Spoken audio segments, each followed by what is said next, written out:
अस्सलामु अलैकुम वरहमतुल्लाहि वबरकातुहू। फैंस एंड फ्रेंड्स, कैसे हैं आप? हम उम्मीद करते हैं आप बिल्कुल खैर खैरियत से होंगे। हमारी दुआ है अल्लाह ताला आप सब के लिए आसानियाँ पैदा फरमाए। आऊज़ु बिल्लाहि मिनश शैतानिर रजीम, बिस्मिल्लाहिर रहमानिर रहीम। आज जो स्टोरी हम आपके साथ शेयर कर रहे हैं, ये गेंद बन जाने वाला जाऊ चूहा की है।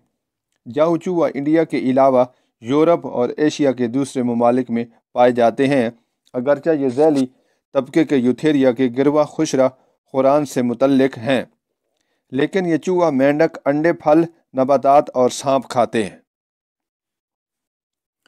पैदाइश के वक्त इनके बच्चों की जल्द चिकनी होती है, लेकिन कुछ दिनों में इस पर नरम और सफ़ेद कांटे उग जाते हैं, जो बाद में सख्त और नुकीले हो जाते हैं।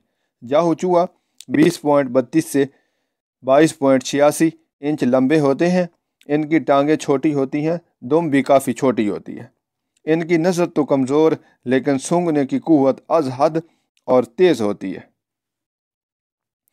सर्दियों से पहले मुए हो जाते हैं और सर्दियों की आमद पर खुश्क पत्तों के घोंसले में छुपकर पूरी सर्दियां सोते हुए गुजार देते हैं।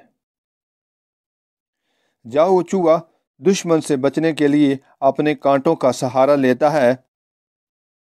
खतरा महसूस करते ही ये अपने कांटों को खड़ा कर लेता है और गोल गेंद जैसा बांधकर जिस्म के सारे नरम हिस्सों को पेट के नीचे छुपा लेता है।